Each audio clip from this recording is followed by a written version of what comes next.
am Dr. Mary Caitlin White. I'll be your host for this evening. Tonight, we will be talking with 5 of the 6 candidates for the Greece Central District Board of Education. The top 3 vote getters will serve 3-year terms from July 2023 to July 2026. A reminder to our community members, the vote will be held on May 16th here at the Transportation and Service Facility at 1790 Latta Road for all residents. Please be on the lookout for materials mailed home from the district with detailed information on the budget proposal and each candidate's biography as well. Those are also available on the district website. Joining us this evening in ballot order, we have Mr. Miguel Milan, Mr. Sean McCabe, who will be here momentarily. He is doing a coin toss for the flag football game tonight. Mr. Todd Butler, Mr. Septimus Scott, and Mr. Jordan Stencil. Mr. Maloney sends his regards. He couldn't be here this evening. I look forward to learning more about each of you this evening, and with that, we will begin. All right. So, our first question, the introduction. Please introduce yourself to our community, including your background, your prior service to the district, and why you're interested in becoming a school member. As each of you are parents, I'd also like to hear your thoughts on your own children's education in the district schools and what strengths or areas of improvement you have witnessed. Starting off will be Mr. Milan. Thank you. Thank you all for being here. My name is Miguel Milan. I'm a very involved dad. I have 4 kids, 2 which are Navy airmen right now, and they're actually serving, one in California and one out to sea. I've got 2 younger kids. One was at Patty Hill before we unfortunately had to pull him out. And then I'm married. My wife's name is Jessica Milan. She also is the rock of our family because. Oh, please press your microphone for the green button. Sorry. Sorry about that. We'll go ahead and let you restart, just so the audience can hear I'm a you. business owner. My business is in medical equipment. We deal with providing solutions for people in their homes that are disabled, not only in their homes, but their businesses and in their vehicles. And I've been here in Greece most of my adult life. So between, my 2 older kids and, well, it's almost 30 years here in Greece. So I guess that's it. Can I just have you repeat the beginning part just so the streaming audience can make sure to have heard you? Sure. My name is Miguel Milan. I'm a dad of 4. Mentioned that my adult life, I've lived here in Greece. 2 boys are in the Navy. One is out to sea and one is in California right now. Really proud of those guys, and 2 younger kids at this time. Wonderful. And in one sentence, can you just tell us why do you want to be a school board member? I want to affect change for the kids, plain and simple. It's all about the kids, and in order to do that, I think from being on the inside on the board, I can do much better than sitting around and on the other side of the fence, if you will. Yeah. So. Wonderful. And what has been your own experience as a parent in the district? What strengths or areas of improvement had you witnessed? Well, the district does a lot of good things when it comes to community schooling and whatnot, sports, music, the robotics team. They just did a wonderful job recently. So the district is doing a lot of great things. Where I see that things fall short is in their literacy side of things. And that's one of my main focuses is to try to bring that up. Wonderful. Thank you. All right, Mr. Butler, same question. Introduce yourself, your background, prior service to the district, and why you're interested in becoming a school board. And as a parent, your thoughts on your own child's education here. Thanks very much. I want to start by saying thanks to you. Did you press the button? I did not. Thank you. We'll get it. Yep. So I want to start by saying thanks to you for volunteering your time to be moderator again this year. I want to say thanks to my fellow candidates for their interest in serving the district on the board. I want to say a special thanks to all the people who turned out here today and chose this over the first flag football game between Arcadia and Athena, which I know was probably a tough choice. So my name's Todd Butler. I've been a district resident for about 40 years. I and all 3 of my wife, Andrea, and all 3 of our kids went through the Greece schools. All 5 of us graduated from Greece Athena. And we come from an education, and actually now we have an exchange student, so we've extended by another year our time as district parents. I come from an education family. My wife was a preschool teacher. My sister is a 30-year teacher in Webster. My daughter now is a teacher in Colorado. And I was an adjunct professor for about 5 years myself. So, and my son just started a job at a museum, which is another educational institution. And my youngest is still in college. She's at Syracuse, where she's in the Army ROTC program and will commission next year as a second lieutenant in the Army. I studied leadership. My master's degree is in strategic leadership from Roberts Wesleyan. And the last 17 years, I've been the president and CEO of an organization called Causewave Community Partners, and done a lot of education work in that organization. So I've served on multiple boards, and I'll just fast forward to my experience in the district. We had a great experience with our kids going through, and it wasn't because everything went perfect all the time. But what I found was that there are people who are flexible and dedicated and passionate. I found that there are academic programs that prepared my kids for life after high school, and found that there was just tons of extracurriculars and resources that my kids took great advantage of. And in just one sentence, can you tell us why you want to be a school board member? Yeah, I've got the opportunity to serve. I think my skills and my experience can be helpful. My family has gotten a lot from this district, and I'd like to give back and ensure that we have a stable and functional board for the future. Wonderful, thank you. All right, Mr. Scott, same question. Introduction, why you're interested in joining the board, and your thoughts as a parent. Thank you so much. I appreciate it. Again, thank you, Mary, for hosting, and for all of you for being here tonight. You're welcome. And is your button pushed? Yes, it is. Okay, I'm just. I think I need to be louder or something. Can you guys hear me now? There we go. Well, thank you so much, everyone, for being here tonight. I think it's very important that we are all involved in the school district, that we're all involved in our kids' education. One of the major reasons I'm running is because we're a young family. My wife and I have a blended family of 7. Kids that are still going through the school district, that are going to be educated by individuals within the school district. For me personally, the reason why I wanted to run, I'm going to answer that first. The reason why I wanted to run is because I was active in coming to the school board meetings and just looking at some of the budget and some of the allocation of funds and things of that such, as well as some of the performance ratings of the school. Given my background, given my experience in working with youth in the community, given my experience in financial services as well as banking, I just thought that there were certain things that were missing that I could possibly be able to contribute on the school board. A little bit about myself: I studied business administration and biology at Roberts Wesleyan College. I also studied healthcare administration at Ashford University. I completed my cognitive behavioral training through Columbia University under Dr. Andrew Hamid. And I'm also the founder of the Greater New York Revitalization. We're an organization here, a nonprofit organization that focuses on workforce development and entrepreneurship in the Rochester area with our flagship program, the Next Steps Mentorship Program. That program in itself focuses on just preparing our youth in general, both in-school population and out-of-school population, and just being effective in the workforce and also having a strong educational background. I've worked in the New York State Unified Court System. I'm also part of the Greece Central School District Business Development Committee. I've also worked through the Office of Mental Health at East House as a program coordinator. So one of my main reasons, again, that I'm doing this is because with all of the challenges that our kids are having right now in schools, just from speaking with parents, speaking to the kids themselves, speaking to teachers, I just believe that I have the expertise and the background to be able to be effective in this position. Great, thank you so much. Yeah, you're welcome. Mr. McCabe, if you'd like to come on up. You're welcome. All right, Mr. Sensel, same question. Can everyone hear me? Okay, great. So firstly, thank you all for attending. Honestly, it's an honor to be here and to speak in front of you. Thank you for moderating and hosting this, and to the candidates here. I hope we have a robust discussion and get down to the bottom of things. So a little bit about me.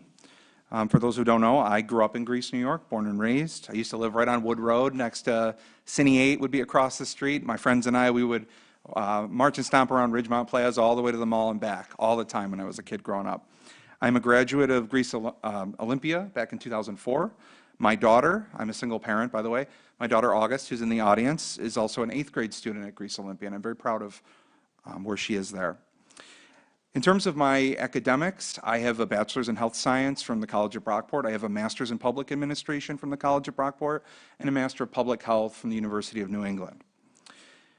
During all of this, I've had over a 10-year career working primarily in community health, nonprofits or federally qualified health centers, FQHCs. My previous role was working in a syringe exchange, then I worked in case management where I would link patients and clients to care, and I supervised people in a leadership role there for a number of years. And then now I am working as the Trillium Health's lead quality administrator. So anything that we need to do to improve our healthcare outcomes with our patients and clients, I'm the one responsible for that. Why education is important to me? Well, as I said before, my daughter's an 8th grader. She's going through a lot. And I also happen to be an adjunct at Monroe Community College.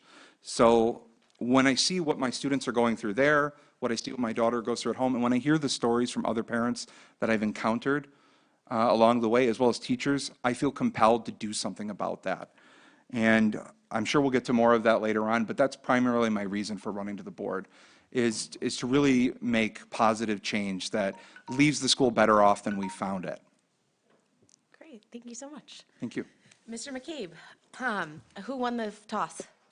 Arcadia. Okay, for those who had to miss it to be here tonight, we'll keep you posted. All right, so please introduce yourself to our community, your background, your service to the district, and why you want to continue to serve on the school board. And as a parent, I'd like to hear your thoughts on your own children's education in the district, strengths, and what areas of improvement you'd like to see. Very good. My name is Sean McCabe. I've been on the board for 15 years. The last 9 as school board president. I grew up in this community. I graduated from Greece Olympia, graduated then from Niagara University with a bachelor's degree in biology, and I started working for the Ridge Road Fire District in January of 1991, and I worked there until 2019. I served this community as a firefighter EMT. Way back 15 years ago, all before that, I ran for the board and lost. My children were in elementary school. There was a lot of dysfunction at the time in Greece Central. We had no labor agreements. There were teachers on improvement plans. It was chaotic. It was the best TV in Greece on a Tuesday night was watching a school board meeting. And I decided to run and I'm very happy with the changes we've made, the things we've implemented over the years. And from my children's standpoint, my children's education, they both graduated. They're older. My daughter's a PA in emergency and trauma medicine at the University of New Mexico in Albuquerque. She's also on staff with NASA as their medical team at White Sands, and she's a faculty member. So her outcome from Greece Central was very positive. She took advantage of multiple AP courses in our course offering guide. And my son, he's a captain in the Army. He's an infantry officer. He's at Fort Benning right now in Georgia, and he will be coming a little bit closer to home. He's been assigned to the 1st Brigade Combat Team at the 10th Mountain. So both my children are very good products of what Greece Central had to offer them. And I'm also currently a county legislator in Monroe County. I represent the east and central section of Greece, and I also work for our state and international union doing some consultant work. Great, thank you so much. All right, on to question 1, and Mr. Scott, you'll start us off for this one. So, transparency, partnership, communication are all essential for strong district community partnerships, and I know each of you have talked about this as I read through your campaign materials. And just to name a few, parents and community members in Greece can join district and board committees such as school improvement, district improvement, code of conduct, family and community advisory committees. They can join parent exchanges, enroll in PLTI, the PTA, volunteer in schools, create after-school programs, and even many of our parents and families work for the district. For new candidates, what, if any, additional offerings would you like to see be made available to families and community members to become partners? For incumbent, Mr. McCabe, same question, and what strengths have you seen from the partnership and involvement of these families? So, Mr. Scott? Thank you so much, Mary. Just to start off, my wife actually is a PLTI graduate, so it's pretty awesome that you guys have those programs here at Greece Schools. I think it's very important that, especially at a time like this where you have, a lot of students that are coming in that are having challenges at home, that we're equipping the families as well to be able to support those students when they come into the school. For me, one major thing that I want to see implemented to kind of serve our parent population would be just that extended effort of individuals, especially around like mentorship and support at home. That's been something I've been speaking on for a very, very long time. I think equipping our parents, not just in how they can be educated, but in support systems that they need. Rochester is 70, we have 70% of fatherlessness in Rochester, which is, it's an issue in itself. And a lot of parents need that extra support at home to be able to make sure that their kids are doing what is necessary at home to be here in school. If there's a way that we can implement something like that in supporting our parents, just not only in the educational aspect, but just in the other wraparound resources that they might need to be able to support their families, I think would be a very good thing for Greece to be able to implement. Pardon me. Thank you. Wonderful, thank you. All right, Mr. McCabe. I love the fact that we've implemented so many committees and allow members of the public or parents to participate in them. And especially probably one of the things I'm most proud of is the parental involvement in the hiring process with our principals, et cetera. It's been an amazing experience. I'd love to see more parents get involved. We did really well with our parents when it comes to our community schools. We have so many of our community school leaders now are parents that have come up through the system, and it's great to see them, and they're advocating to get more and more parents involved. Is parental involvement always perfect? No, it's not. I mean, I'd love to see more parents get involved, and it's hard. I mean, jobs are harder now. People are working 2 jobs and 3 jobs, and so the time to volunteer in a school or the time to volunteer on a committee is hard. So we have to make use and get as much as we can out of the people that do have the time and do want to support what we're doing is in the school district and be an active member in making the school district a better place for everybody. Thank you. Thank you. Mr. Butler. Thanks. Yeah, it's a great question, and parent engagement is always a great opportunity and a great challenge at the same time. The challenges that people face today with how busy they are, and I think the focus needs to be on how can we make parent engagement easier, not how can we blame parents who aren't engaged right now. Right? So I think that's a really important way to think about it. I think the community school model is something that is such a point of pride for this district, should be such a point of pride because it's getting great results for the kids that are in those schools. And the parent engagement is just such a huge part of making that happen. So I think finding ways to expand what's working already in the community schools to other schools is something that I would highly recommend. I think oftentimes it's not that we need to make new and additional opportunities available, but maybe we need to better communicate the opportunities that are available. That list you went over is really mind-boggling in terms of all the opportunities that already exist today. So if we can find ways to better communicate those opportunities to families, we may see some better participation there. And I guess one last thing is the district I know is an avid user of surveys to get feedback and input from family members. And if you can't join a committee and come to a couple-hour meeting every month, maybe you can spend 5 minutes on a quick, well-designed survey to help the district have feedback on what you think is working and what isn't working. And so if we can better communicate that and make sure that families are aware of that opportunity and encourage them to take advantage of it, I think that could go a long way. Great, thank you. Mr. Millen. Thank you. As far as that topic, I think the district is doing a great job at it. There's a lot of positive feedback from parents that we've heard.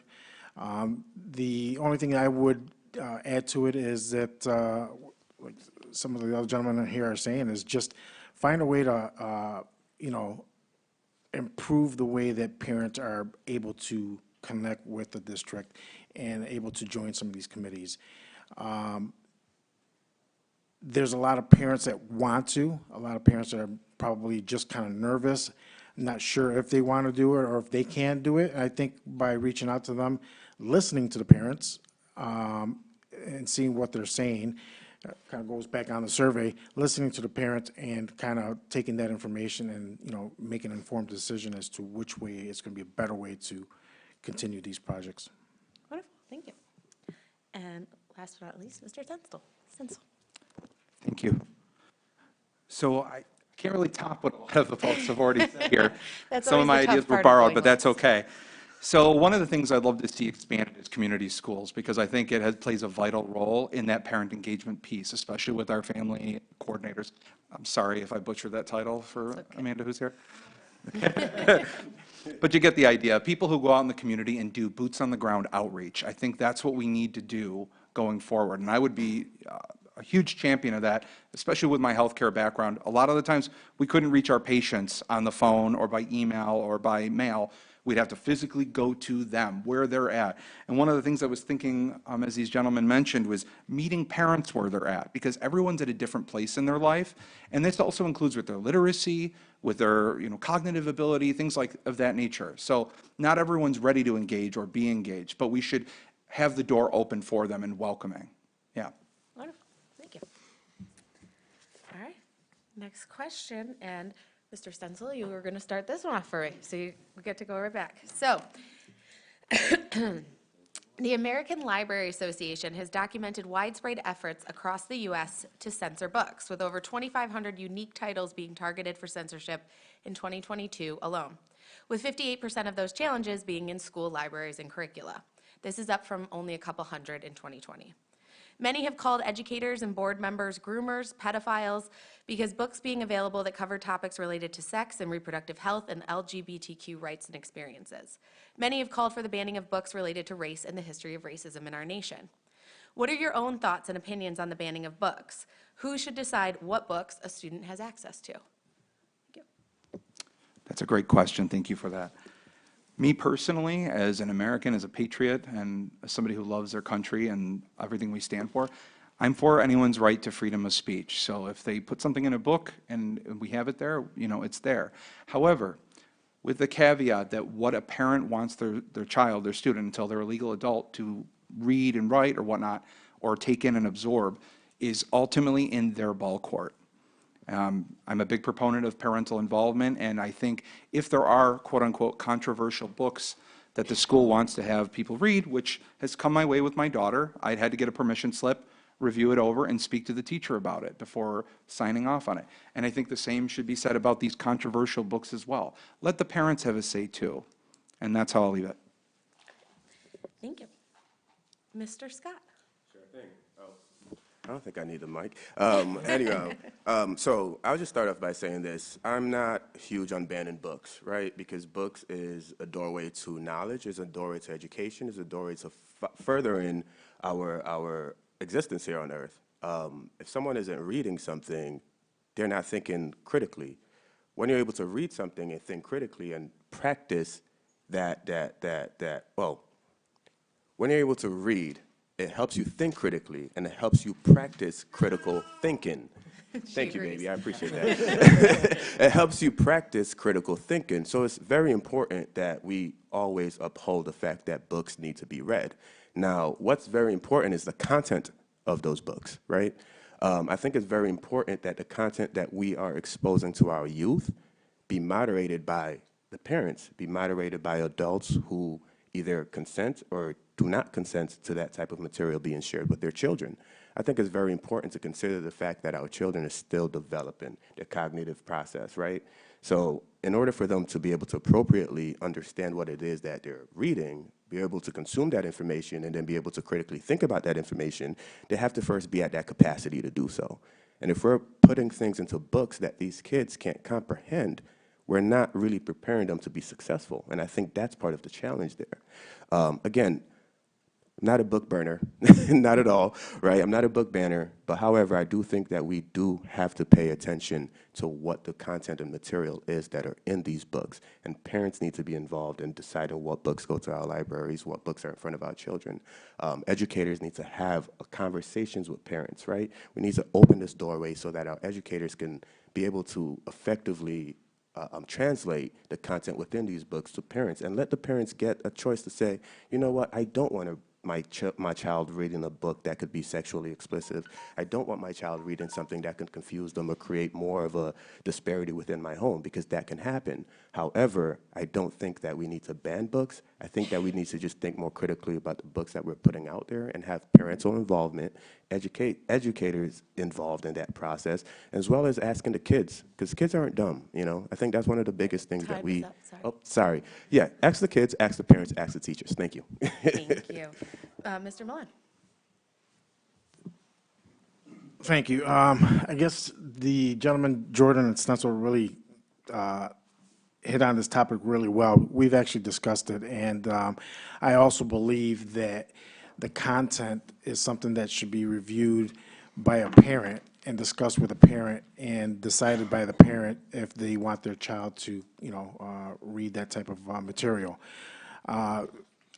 Just like they also mentioned, I am also not one that will ban books just because of whatever type of title they may have or what people may think that it's in the book. So leaving it up to the parents and making sure that the district and, whoever's deciding to put the books in there are not doing it because there's maybe a political agenda or any type of agenda. Sometimes people do start to, look at those topics and start to, form some different opinions. But leave it up to the parents, and I think everything should be fine. Thank you. Mr. McCabe? Thank you. I'm a big supporter of the First Amendment. I think freedom of speech, freedom of press, it's paramount in our society. It's what this country is built on. So I'm totally opposed to censoring books or burning books or banning books. I think there's an avenue for discussion. I am super proud as a school district. We were one of the first districts around that implemented a committee to review books that parents want to challenge. And that committee has a process. You go through the process, and it's reviewed by educators. It's reviewed by the parents. The parents' concerns are all addressed through that committee. So I'm super proud of what we've done there. I mean, I have concern when you start banning books or removing books. You look at the societies that have done that, and that raises some significant red flags for me when you start going down that road. So I'm not about that. I agree. I think there's a lot of things that books create discussion, and I think it's okay to have a discussion. I think it's okay to have that parental discussion about a book. I mean, there's books that we read in high school that you'd no longer be able to read, but some of those books created conversation about certain things. I mean, you look at like Huck Finn. I mean, when I was a kid, we all read Huck Finn. That was mandatory reading. The Count of Monte Cristo, Great Expectations, books that aren't read, The Merchant of Venice. So I do believe that those books, they create conversation, and maybe there were terms used in those books that weren't appropriate or that are offensive, but it leads to discussion. I mean, I had that discussion with my parents. Well, they said this in this book. Why is that okay? And then there was a discussion. So I think there is a place for parental involvement, and I think that is where parents need to be having discussions with their children about what they're learning in books. Thank you. Thank you. And Mr. Butler? Thanks. Yeah, this is, I'm glad you asked this question. When I was in high school at Greece Athena, we were assigned to read The Cider House Rules by John Irving. And they sent a note home saying that there's some explicit material in this book, and if you would rather your child don't read it, then you can get a different material. And my parents talked about it and decided that they weren't comfortable with me reading the book, and so they sent in a note, and I was assigned to read something else.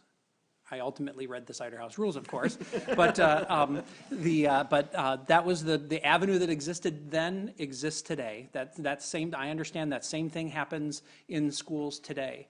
The thing that's, I think, different is the way that this issue, I think, is being used in order to rile people up, in order to create outrage, and in order to try to create advantage for one ideology. And I think that's very damaging when the culture wars are brought to the doorstep of schools. I think it's a terrible, terrible thing. I think you asked also about libraries, and I think it's one thing for a parent to be able to say what they want their child to read. I think no parent has a right to tell me what my child should read. And when you take a book out of the library, then in many ways you're removing that from access to anyone because you don't want your child reading it. So I think this is a critically important issue that we need to be very careful about as a society because there are some dark roads that we can end up going down. Mr. Butler, you stole my follow-up question of what would happen if a parent's opinion differed with another parent's opinion, particularly when it comes to library books. And I feel like that's a question I'd like to hear from each of you. Just real quick follow-up. My right as a parent and another right as a parent, how do we create a cohesive community? Mr. Scott? Yeah, sure. I'll take the wheel here. I think it's important that we understand that this is a democracy, right? In general, right? So people should have a vote and a say on what it is that we do moving forward. If a majority is voting on something, that's what the majority wants. I think it's important that if we're going to have a situation where you have parents differing on what they want their kids to read or not to read, it's important for us to just follow the democratic process. Let's do a vote. Let's make a vote for it. The How do we reconcile that with the rights of a minority group? As far as if, let's say, there were lesser people that wanted to read that book specifically? If it's a book that provides access to somebody that's not in the majority of the democracy. If there's a book that provides access to someone that's not in the majority of the democracy, I still go back to the fact that like we have to find a middle ground, right? Because if a majority of the people are agreeing over something or disagreeing over something, how else can we solve that quarrel? I think people should have the option. Let's say there is a minority that says we want this book or we want to read this book or this is something that we want access to. Well, then give them that access. If it's a parent that want their child to read a certain book that the majority say they don't want their child to read, make that specifically for that individual. If it's a minority group, it shouldn't be that much of an effect to everyone else. Okay, thank you. Anybody? Yeah, Mr. McCabe? Yep, I am gonna have to disagree with Mr. Scott in that answer, in the sense that, again, if it becomes a majority rule, you're banning books based on what the majority wants to do. Again, I think books should be available to everybody. If I want my child to read a book, or Dr. White wants her child to read a book, that should be okay for our children to read a book. If you don't want your child to read a book, that's fine, that's your prerogative. But to eliminate those books from everybody's hands, I don't think is appropriate. You get down, you start looking at First Amendment issues, you start looking at societies that have banned books because they're not an ideology that you support, that's a problem. I mean, that's not what public education is. It's about different views. You have conversation and you learn from those conversations. That's my opinion on the matter. I would just like to add that, rebuttal that a little bit, because at the end of my answer, I did state that if individuals wanted their children to read that specific book, they should have the choice to do so. Thank you. Mr. Just to Stencil, add. Mr. Butler, Mr. Milan, anything anybody want to add? I'll go ahead. Yeah. I just want to say that at the end of the day, I think it's the parent's choice on the book. I am not, again, for banning any book. And if a parent was to come up to me and I was a board member, I would hear their argument. I would take it into consideration. I would tell them I would get back to them in a few days after I took some informed information down, because you never want to give an answer right then and there. You want to have some critical thought behind it. And then I would share with them and the other board members, this is what's going on. This is what parents are saying. Maybe we should invite parents to have an open forum at some point in a BOE meeting so we can discuss books like this. Because we want to know what people think in order to make those critical decisions. But at the very end of the day, the buck stops with the parent. And that's all I have to say. Thank you. Mr. Butler or Mr. Milan? Yeah, if I could just add, I think there's a process already, as President McCabe said, there's a process already in place. If parents have a concern about a material, they can raise that. There's a process for reviewing that. I don't know that it's practical to have a referendum on every material in a library that somebody wanted to say, I don't think this should be there. I also don't think it's possible to have personalized libraries for people who want certain things. And I also don't think it's great for those minority groups to feel like, well, here's where your collection of materials are in the library and you can have access to it, but others can't. I just am not sure how you make that happen. Thank you. Mr. Milan? Anything? Thank you. I think, it's going to be up to the parents. The parents really, at the end of the day, are going to make that decision. I agree, that we shouldn't have sections of, in the library that only certain people want to go into or whatnot. But having the parent make that final decision, if the child is going to be reading, said book, then it's up to the parent. But with that said, there are books out there that are just not appropriate for children. And since the district has a process to review those things, I think that's a wonderful idea, because if that comes across and, that process flags that book, then wonderful. We just keep it out of the library.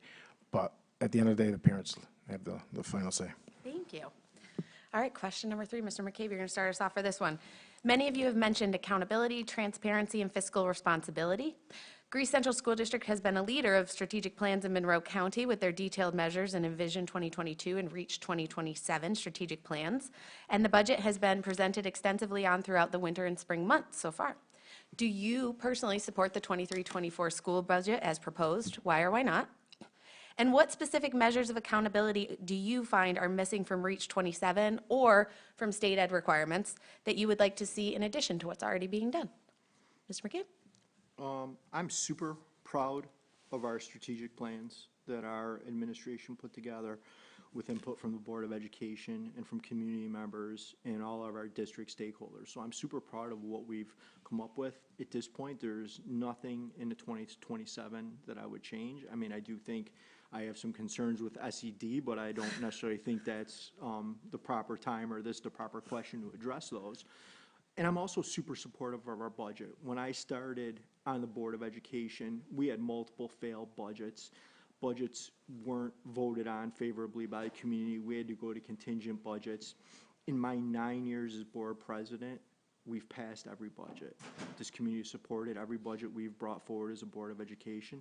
So I'm super supportive of this budget, and I look at my colleagues and what the administration presents to us, how they answer our questions. There's nothing I would change in the budget process. I think we've made it tighter. I think we've listened to the community. I mean, to take and do our bus purchases that we do without any taxpayer expense, additional taxpayer expense. We managed to do our stadium project, which we were the last in the county to have lighted fields, and now we have 4 beautiful stadiums, which I was able to attend our inaugural flag football Arcadia Athena game tonight to do the coin toss. It's amazing what we've done. And again, there was no added taxpayer expense to that. We were able to do it by, prudent fiscal budgeting and having a stable district and a community that trusts what we've done as a school district with our budgets over the years, which I think is super imperative. Thank you. Thank you. All right, Mr. Stendel. Budget support, why or why not, and any measures of accountability you'd like to see added? Sure. Thank you for the question. So at this time, based on what I've seen in the presentations that Romeo has put out there, I do support the budget. I do have some minor reservations, and mainly it's just I would like to see a line item budget so we could see where the money is exactly going and why. I think that's critical, and that's really never given to the public. I understand in a meeting you can't go through every single line, but for me personally, if I was a board member, that would be something I would request because I'd like to see how that's divvied out. In terms of the strategic plan, I actually really like the 3 aims of Ignite Learning, Cultivating Trust, and Expanding Opportunity. What I would do in terms of accountability is adding safety into that as one of the key drivers that influences all 3. Because right now, safety is utmost concern in the district. There's too many fights going on. I've had teachers approach the 3 of us while we've been campaigning, talking about how they've been attacked and assaulted, and they don't feel supported. So I would add that as a list of priorities within this particular strategic plan. And that's all I have to say. Thank you. Mr. Butler. Thanks. Yeah, I support the budget as it's presented.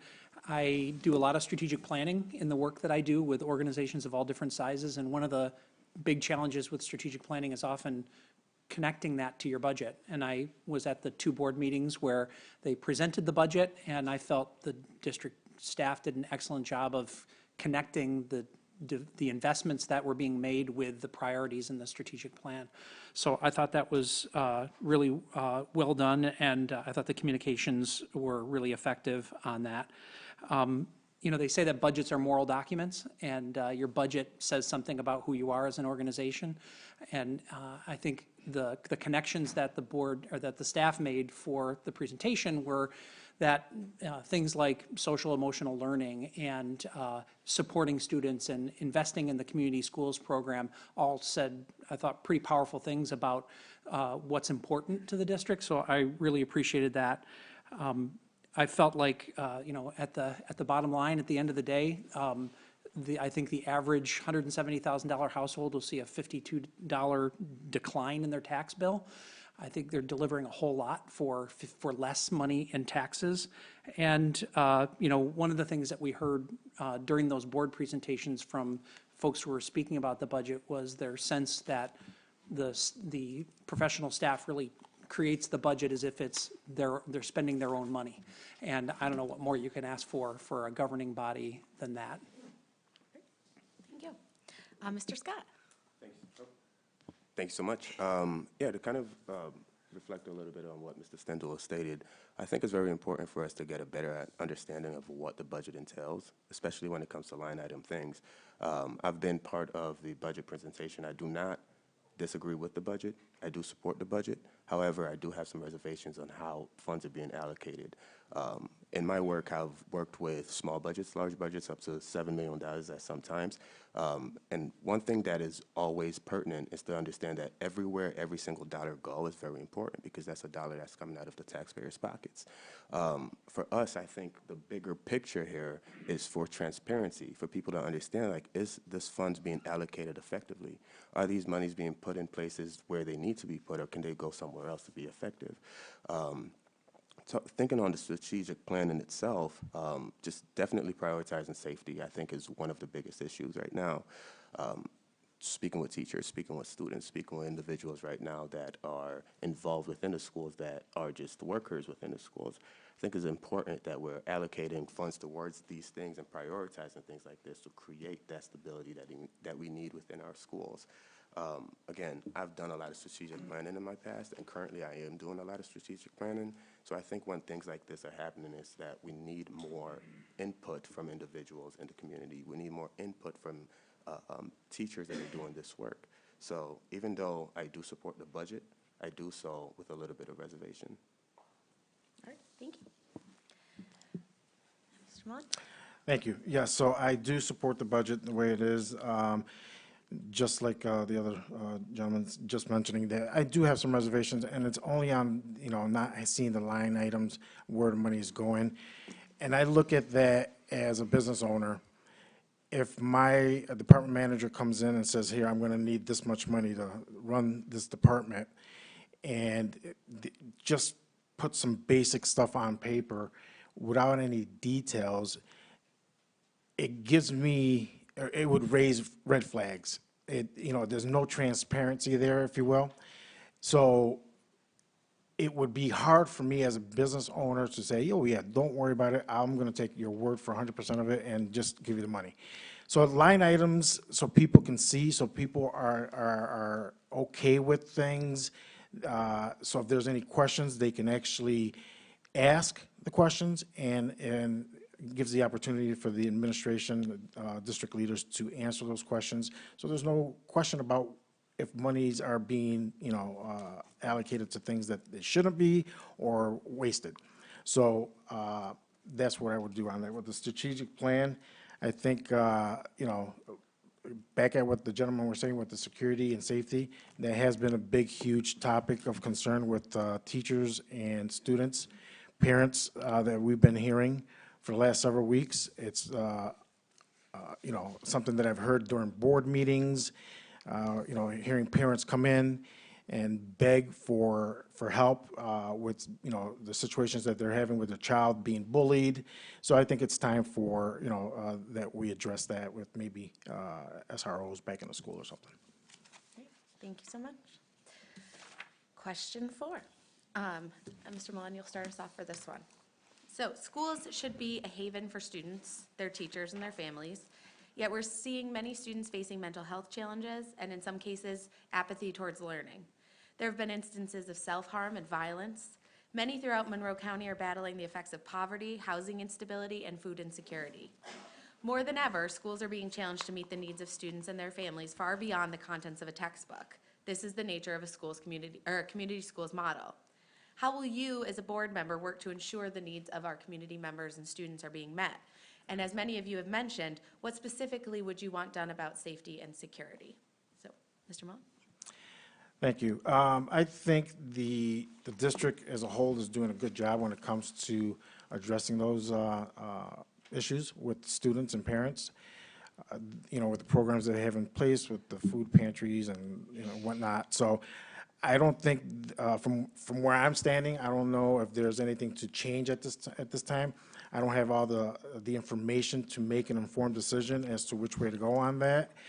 But from standing on the outside looking in, it looks like they're doing a wonderful job with the community schools.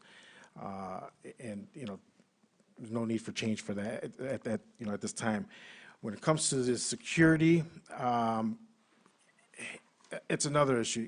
You hear the stories, you see the videos online of, what's going on. We've had security officers talk to us, we've had teachers talk to us, we've had parents talk to us, and they're really, really, really concerned of how things are in the district when it comes to security and safety for the students. Because if you don't have a secure facility, secure and safe school, you're not going to, kids are not going to learn. Teachers won't be able to teach if it's not safe. And it's going to affect everybody in general. So addressing that, and it's hard for us to say, well, we need to do this or do that because we don't have the information that the district has to make an informed decision as to what to, suggest or do. All right, thank you. Mr. Stenzel. Thank you.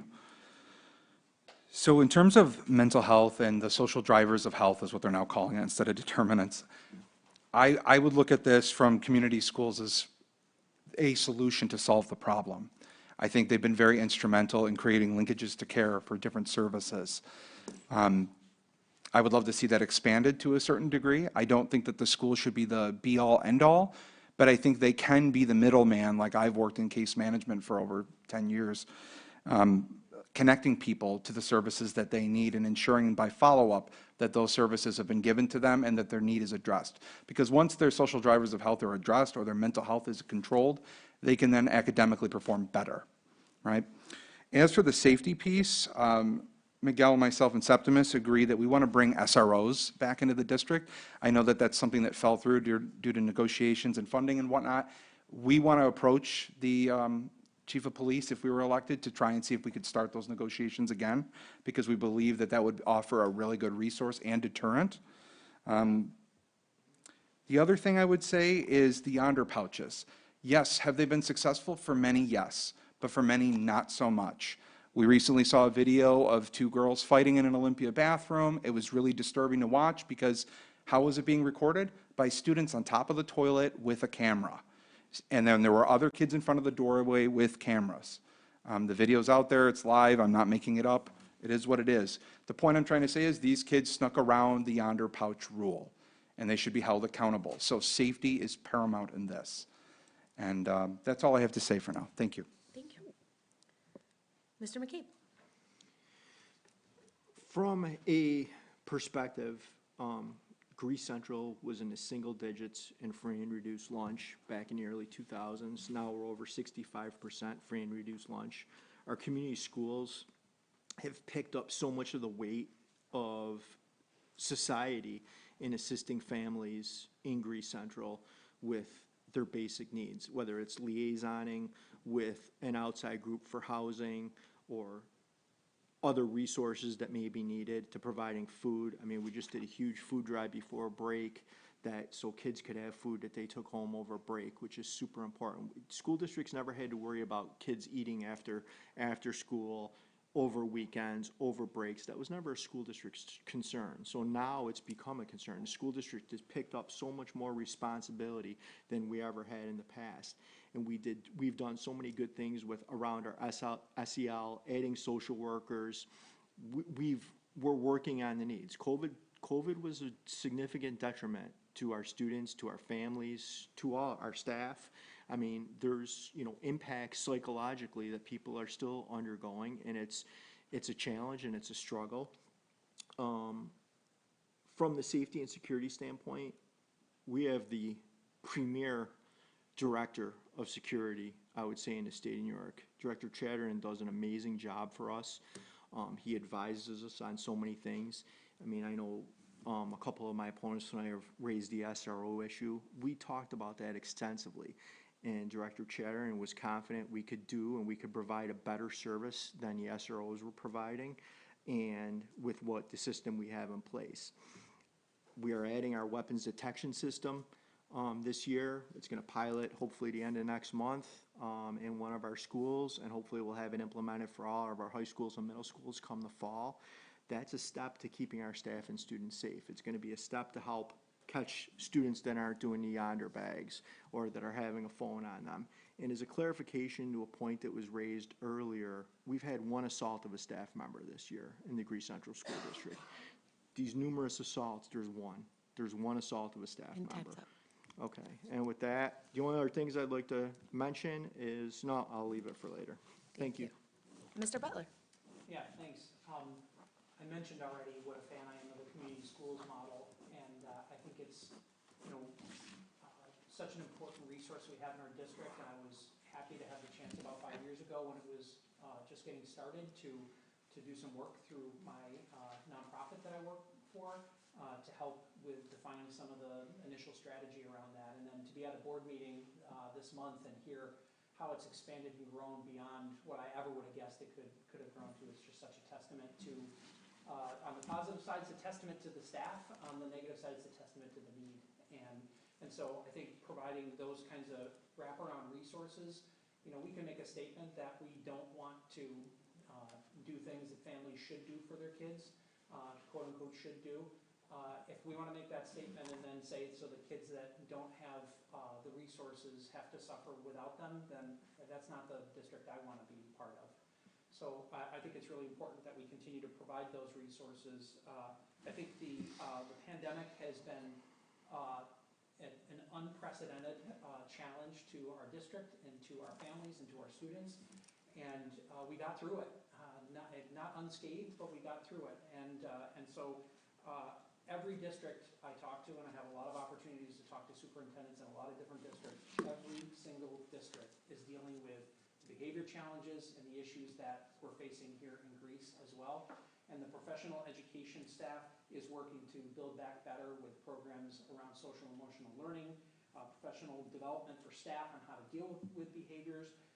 And I think just on the safety front, there's two ways we can address safety. I'm sure the district has different terminology for it, but I think about it as we can have reactive safety and proactive safety. And the reactive stuff are things like the security guards and the weapons detection system, access control of the buildings and so on. But we can't only rely on that and keep building that wall up higher and higher and higher. We have to do the proactive stuff too that prevents those issues from time's coming up. Thank you, Mr. Butler. And Mr. Scott? Thank you so much. Again, with the mic. Poverty, mental health, apathy to learning. I think all of those things are 100% intertwined. And it kind of goes back to a little bit about the budget here that we were just so callously speaking about. I think the community schools are great, right? The work that they do, the fact that we're employing people, that is awesome. If you're in the community here in Rochester, New York, and Monroe County, one thing that you would know for a fact is that Monroe County is resource rich. There are a lot of resources out here for individuals to be able to acquire. Would it be more cost effective to create a system of directing families effectively to getting those resources? Or would it be more cost effective to cost us more money to creating new programs? I think the latter. And I think that's one of the issues that we have is that people are so secluded in different silos that they don't fully understand the resources that are out there or how people are already being supported. And a lot of these organizations, I'm sure you would understand being a nonprofit guy, I'm a nonprofit guy too, my organization actually focuses on directing families to resources that they need. I spend a majority of my days, me and my wife, literally working with poor families and connecting them to resources. One of the biggest challenges they have in getting more funding to provide resources to families in need is the fact that you can't get enough bodies to these places. So would it be smarter for Greece Central School District, thank you, baby. Would it be smarter for Greece Central School District to really focus on creating a pathway to resources rather than putting more funds towards creating programs that are going to cost us more and could be allocated elsewhere best? I think so. When it comes to mental health, right, focusing on, first off, Greece just had a mental health first aid training for parents, right in this room, actually. and it was superb. And I thought that was awesome because I've done mental health first aid training in the past, and I thought the work that the woman did was amazing. So I think it's very important that we are engaging parents in that manner, that we're training and equipping them for dealing with their children. They talked about dealing with children with schizophrenia, with anxiety, with depression. So equipping our parents to be able to deal with those things actually will lessen the load for our teachers within the schools. So I think Greece is doing a decent job at that. Now, when it comes Apologize, to... time is up. Oh, sorry, folks. I have more information for you, but my time's up for now. Thank you. You're welcome. All right. So our last question of the evening. The New York State School Board, and just a reminder, make sure mics are going on. And since we're all sitting here pretty quiet, you can leave them on. It's okay. The New York State School Boards Association estimates it takes over a year for a new school board member to adequately learn their roles and responsibilities for this position. Often this relates to the fact that as board members, we're overseers of the whole district who set policies. We set the ship's course. We then create a budget and oversee the superintendent in enacting these policies. We're high level, not day to day. For new candidates, in what ways do you plan to facilitate your own learning about the role of a board member? And what areas of this position do you know you want to learn more about? For incumbents, in what ways do you plan to continue your professional learning for this position? What has been your biggest learning about the nature of this job, of this role? We don't get paid. Mr. Butler. It's a job, whether we get paid or not. One of the things that I did in preparation for even deciding to run, the Monroe County School Boards Association had a half-day workshop for prospective board members. They had multiple board chairs and board members from a variety of districts around the area come in and talk about the role of a board member to help folks understand exactly what you said, that the staff's job is to run the district and the board's job is to make sure that the district is run well. And so that means that the board's job is not to get into every line of detail about what's going on in the district, but to set the course and to monitor progress. And so my job would be to be a listener, an active listener in the community. I've already been talking with teachers and support staff and administrators and bus drivers about what issues they see. And as I start to uncover issues and things that need to be addressed, I'll talk to my board colleagues about those issues, try to figure out what the data is. It's a large district, 10,000 students, 1,000 employees, hundreds of buses going here and there every single day. So there's data on all of that, and we ought to be looking really closely at the data to understand what the issues are that we need to address as a board. So I think continuing that process of listening, being a naive questioner is something I always say to boards when I'm coaching them, to ask questions naively and see what answers you get, and to just try to be a strong partner with the professional staff as well, because if it's adversarial, if it's not a partnership, that's not good for anybody. Great, thank you. Mr. McCabe. It took me a while to get comfortable on the Board of Education, and it's very difficult to, when you come in, you have all these ideas and all these things that you want to do as a new board member, and I had a lot of them too, and many of them have come to fruition. It's taken 15 years for some of them to come to fruition, but you have to remember, you have 8 other board members in Greece that all have their own ideas. So it's as things come up, you have discussions, you agree on things, you disagree on things. I pride myself in being out there in the community, talking to stakeholders on a regular basis. That's how I learn what's going on in our schools. Sometimes you hear one thing from one parent, don't hear from anybody else. Other times you hear it from 3 or 4 different people. That kind of raises a little bit of a red flag if it's a concern or if it's something good. I'm glad to hear that. I love our board member liaison roles. I love getting into our buildings. I think that's something where I continue to learn, see our programs in place, and seeing our students being involved. Like tonight, again, the girls' flag football game, inaugural season, it was something that we were really pushing here in Greece. When the Ralph Wilson Foundation came up with the funding for that, I was super excited that a bunch of Buffalo schools did it, and had a discussion with Tony Lapani about what are the chances this could happen in Section 5. So I'm super proud of that, and attending those type of events and bringing those things to our community. Also serving on district committees. You hear from different people, you hear from different ways of doing things and different ideas. I think it's super valuable, and that continues to enhance my learning on the board. Thank you. Great, thank you. Mr. Mullen?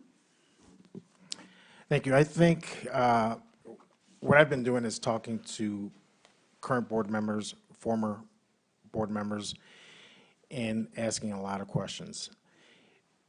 I've gone, from one extreme to the other. So I think having that communication with current and existing board members and former board members, I should say, is crucial.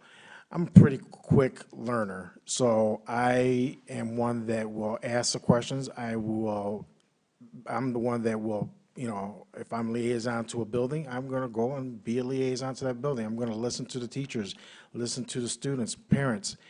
That is a crucial role of a board member is, I think a lot of it's listening and allowing people to talk and give you feedback. But I do understand that it does take a little bit of a learning curve, and, I am ready for that. There's nothing that I've never done or have done that I can't do, and this would certainly be one of those. Great, thank you. Mr. Stenzel? Thank you. So for me, I've been speaking with a few board members, both former and current, to get some more information about the board before I even decided to run, to see if this made sense or not. And I'm glad I did, because I think it is a good fit for what I've been doing in my working world. But things I would like to learn once on the board is the budgeting process, the auditing committee. I'd love to be a part of that. I'd like to see how the policies and procedures are made on the back end, and then how that leads up to the vote, because I think all of that is instrumental in terms of how you're going to eventually govern on the board, right? For me, in my current role as a quality administrator, one of the things I have to do is reach out to other community stakeholders throughout the community, as well as my internal partners, right? So being a collaborative stakeholder, getting people involved, both internally and externally, to get the job done. And yeah, I don't believe that our job is to micromanage, to go in there and, tell people what to do. That's not it at all. But in order to oversee the ship, oversee the policy and the procedure that needs to flow down to district leadership to make it happen, we need to be a part of that process intimately as a collaborative stakeholder. For me, I'm going to borrow what Mr. Butler said. We're going to be a listening ear, right? We're going to ask questions. For me, ask me at my job, my boss will tell you, I'm the feedback king. I always ask, can you give me feedback so I can improve my process? And I'll give you some if you're open to it. This helps us to plan, do, study, and act, or PDSA, as we move forward. And I think a board member, that should always be in the front of their mind for quality improvement. Thank you. Great, thank you. And Mr. Scott?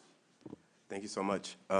So for me personally, coming onto the board, I think one of the most important things to do, especially, connecting with current board members like I've done, and speaking with families and things of that such and attending board meetings, is connecting with Mr. McCabe here. This individual has been on the board for 15 years, 9 years president.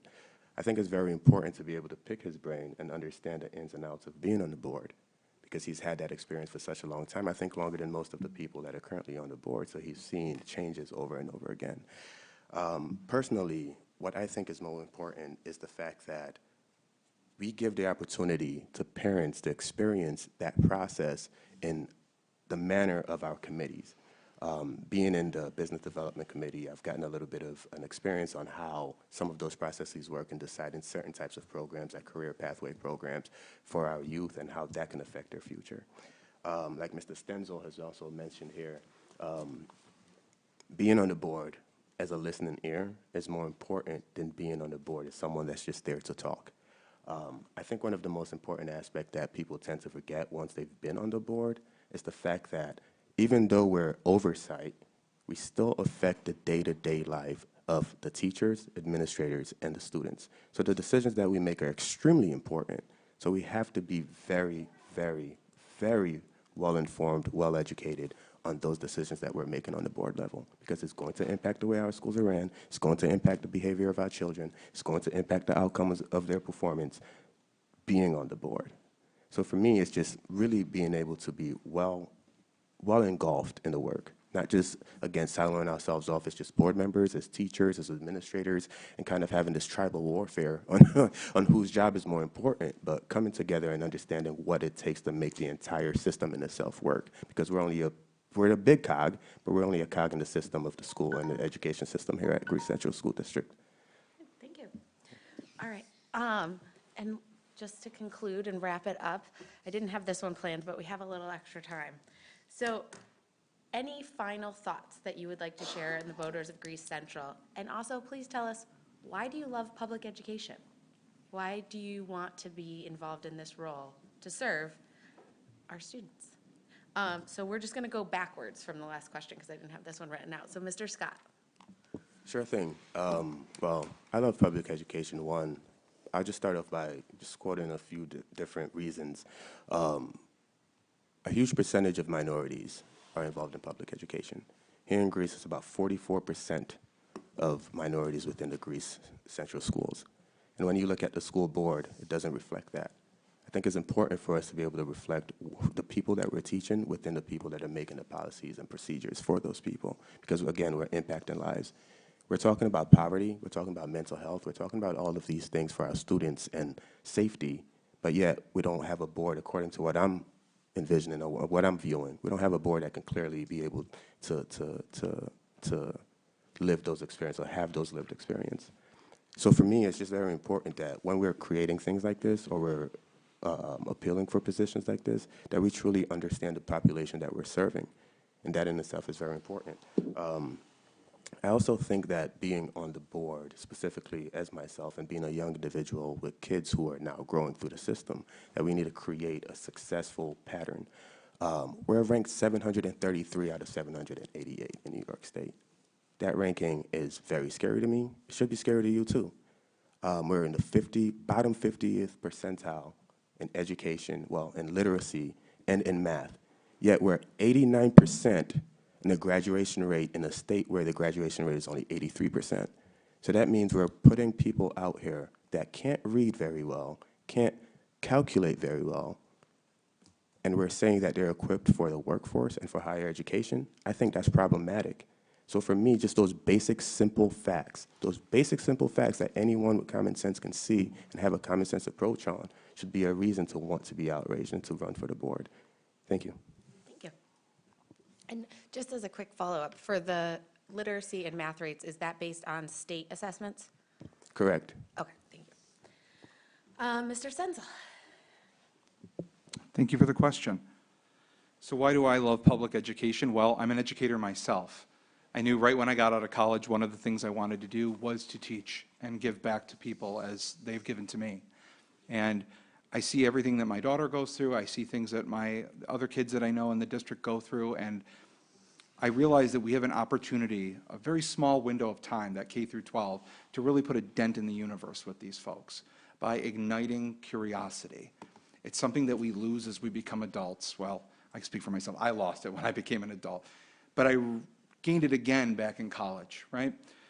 These are the future of our country, these individuals. That's why this is so important, and that's why I'm such a big proponent of public education, because, and I know one of our board members who's not here tonight does not like this phrase, but as I say in my public health class, it takes a village to raise someone, right? It starts with the parents. That's the first part of the village, and then it expands outward to, religious leaders, your coworkers, your teachers and principals. All of these people have an impact on each and individual student. That's the village, globally speaking, right? And so I think public education is a huge component of that village, because once they graduate, once they leave these school doors, they upgrade and move to a new village. Their village expands, and they need to be ready and prepared for that. And I find this deeply fascinating because it gives us the opportunity to influence or put that little dent in the universe to make a positive impact. Thank you. Thank you. All right, Mr. Mullen. Thank you. Public education. I went through public schools. My two older boys went through the public school system. Without education in general, kids are not going to amount to much of anything, unfortunately. It's the foundation of life. Some will say, well, you've got two children in private schools right now. And that wasn't because I wanted to. It wasn't because we have extra money to throw at the private schools. It was because we were kind of forced to do that. if the public school systems is not providing what they need to provide for education, a proper education, then some parents will have to be forced to do things like, you know, going to private schools or homeschooling or whatnot. I am for public schools. My brothers and I, we went through it. My sons, it's all we know. You know, I've got friends and that are lifelong friends from public schools. So I believe in public schools, and I think it's just one of those things that teachers and administrators, they have a lifetime in their careers to try to figure things out. Kids don't have that time. They need to do things today, now, because they'll run out of time next, you know, they're graduating. If they're not ready, then we have a problem. Thank you. Mr. McCabe? I love public schools and what public schools provide. I'm a proud product of this district, raised my family in this district. I probably have a little bit different line on public education because I live with a teacher every single day. For the last 26 years, she's been teaching public education here in Greece Central. The opportunities that public education provides, the services public education provides, the opportunities, it's unfounded anywhere. Public education is the backbone of this country. You know, private schools, they have some unique opportunities, but they can't offer everything a public school can offer. They can't offer probably the level of facilities in some cases. So I think from a public school standpoint, public school for me was outstanding. I ended up working a job I loved every day. I've served this community for over 30 years in various roles, and it's because of the public education I received and my care and deep pride in this community. So that's why I'm running again and why I love public education. Thank you. Thank you. And Mr. Butler? So I think that, I don't think I'm making this up. I think somebody else said it once, but I think public education is America's best idea. And I think one of the reasons for that is that it doesn't matter where you come from. It doesn't matter what resources your family have, whether they can afford the best private education or whether they can barely afford to put food on the table. Every student has the opportunity, has a shot at the American dream because of strong public education. And the more we take away from that with putting students in other educational settings, the more we take away those resources and make it harder for public schools in order to live into that idea of the greatest American idea. I think the way that you can tell that I love public education is that between myself, my wife, and my 3 kids, we attended 6 different schools in the Greece School District. We all graduated from Greece Athena, and so that's, I think, the best proof that I can offer that I love public education. My background, is this our wrap-up also? Yeah. Okay. I just want to make sure. My background, I think, has prepared me well for this challenge, leading an organization, serving on multiple boards around the community, studying leadership, helping to develop strategic plans, budgets, coaching organizations on communication. I think those are some of the reasons why the Greece Teachers Association endorsed me for the board seat, and I'm very humbled and proud to have earned that from those folks after a lengthy interview process. I'm an optimist by nature. I love to learn, and as a leader, I love to see others learn and grow as well. So there was a time not that long ago that President McCabe mentioned where the school district was the butt of a lot of jokes, and that's not the case now because of the work that current and past board members have done since then. And I'm proud to have the opportunity to serve so that I can be a force for good for every student, every parent, every administrator, every teacher to continue to make Greece a strong place. Go Bills. Go Bills. All right. So thank you to each of you for running for the Board of Education. It is a tremendous act of service to this community, and I wish each of you the best of luck. I want to remind our community members, vote on May 16th so that your voice is heard. Thank you, and good evening.